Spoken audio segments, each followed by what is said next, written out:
Yes, Dabarkads, I'm back. Good morning and good morning, Dabarkads. Kahit madilim na rito sa site. Actually, mag-aalas 6 na ng hapon. Wala nang tao rito kaya free na akong mag-shoot ng video. So, Dabarkads, medyo delay yung yung week 8 ng aking vlog ng retrofitting and the renovation of old house. Dapat Saturday pa to July 27. Kaya lang yung mobile phone natin o yung cellphone natin medyo nagka-problema. Kaya hindi ko nagamit tong cellphone. Kumuha ako ng video kaya lang malabo pero hindi ko tinuloy. Pero ngayon nabalik na yung cellphone ko, okay na. Ayan na yung aking ginagamit pang vlog. So today is July 29. Dapat ito yung vlog na to July 27. So week 8, check natin yung progress. Kaya lang bago natin ipakita yung progress, alam ko last week nagkaroon ng bagyo, di ba? Mga Wednesday yata yun. So medyo paralyzed ng konti. Hindi man paralyzed, medyo nabungian tayo ng manpower. Merong araw na 3 tao lang ang pumasok pero tumuloy kami ng gawa. So for week 8, ito po ang ating mga progress. Pabalik ka rin ko lang yung camera, Dabarkads, ha? Yes, Dabarkads, ayan. Ayan, kung nakikita nyo yung pinaka second floor, meron na siya mga wall partition framing, mga stud. Ayan. Tapos pag silip mo sa ceiling, dito sa double height na ceiling ng living room area, meron na rin yung ceiling frames. Alright. Bago tayo makyat, pakita rin natin yung hagdan natin. Week 7 natapos natin yung structure niyan.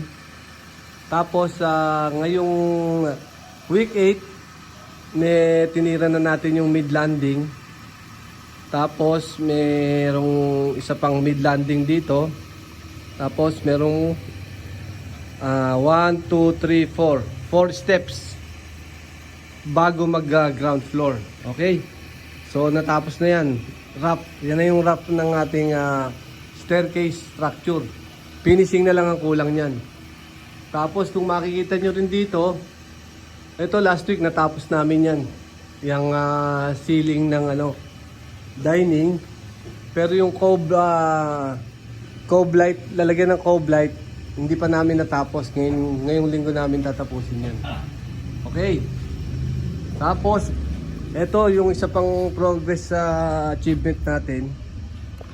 Last week, itong septic tank. Ito yung septic tank natin Nasa labas ng bahay. Dapat ang septic tank nasa labas ng bahay. Ang natapos natin last week, yung floor, concrete floor ng septic tank. Last week. Pero ngayong Monday, July 29, ayan, tinira na nila yung blockworks. Pero last week yung floor lang. Okay, Dabarkads? Okay, ayan yung ceiling natin. Double height. Akit tayo sa taas. Akit tayo sa taas. Para makita nyo yung progress sa taas. Ito na. Sir, bibili mo na kami bigas. O sige lang, dito lang ako. Ayan, si Pino, yung ating magiting na mason. Ngayon, ayan. Dito makikita nyo na yung pagkakaayos ng kwarto. Medyo magulo pa dahil masikip. Hindi natin pwedeng labas yung mga materyales, mababasa ng ulan. So ayan, Dabarkads. Ito yung unang kwarto.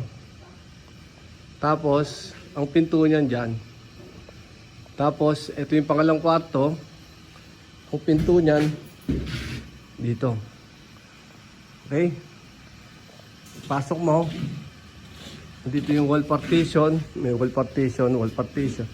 Naglalagay tayo ng window dito. Merong viewing window rin sa taas. Para makikita mo yung nasa baba. Yung living area. Living room area. Ayan. Gulo pa talagang nasa construction tayo at napakasikip ng lugar. So itong bintana, pina-finalize na rin natin. Pero na-finalize na yan ngayon. Pati yun, bukas titirahin. Pang ano na yan, pang 9th week or week 9. Tapos yan yung mga wall partition frames. Tapos yung ceiling frames. May ceiling na tayo. Kung mapapansin nyo, sinabay natin yung ceiling dun sa slope ng bubong para medyo lumaki yung tingin. Ganon din dito. Hindi natin pwedeng ipantay yung ceiling doon. Kaya sinabay rin natin sa bubong para meron siyang volume. Ayan na yung ceiling. So ayan, Dabarkad, sa medyo maiksi lang ang vlog natin ngayon para makita lang yung progress. Dahil hindi tayo nakakuha ng mga shoot last week dahil mabilis ang mga pangyayari, maulan, maraming absent. Okay, Dabarkad, sa baliktarin ko lang to ha. Yes, Dabarkad, I'm back. So Dabarkad, yung ano natin, week 9 natin, ang natapos natin halos yung mga ceiling frames at saka itong wall partition frames. Tapos itong stairs tsaka yung septic tank. So week 10, ang target natin, i-finalize na natin yung flashing ng bubong dahil maglalagay na tayo ng mga gypsum board. Kailangan wala nang tatagas na tubig ulan galing sa bubong. Dahil pag nabagsa ang ating gypsum, masisira yon. Kaya dapat sealed na yung ating paligid. So tapos sa week 10, tatapusin na rin natin yung plumbing area ng toilet at saka ng kitchen. Tsaka itong septic tank, tatapusin rin natin yung septic tank para mag-backfilling na tayo sa lugar na to. Ayusin na natin yung backfill nitong hallway sa labas. Okay, Dabarkad, so maiksing vlog lang natin itong week 8 at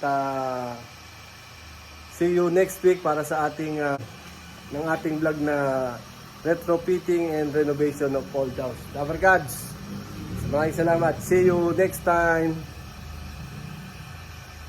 On the road again, like a band of gypsies, we go down the highway. We're the best of friends, insisting that the world keep turning our way. Oh, in our way. It's on the road again. I just can't wait to get on the road again. The life I love is making music with my friends, and I can't wait to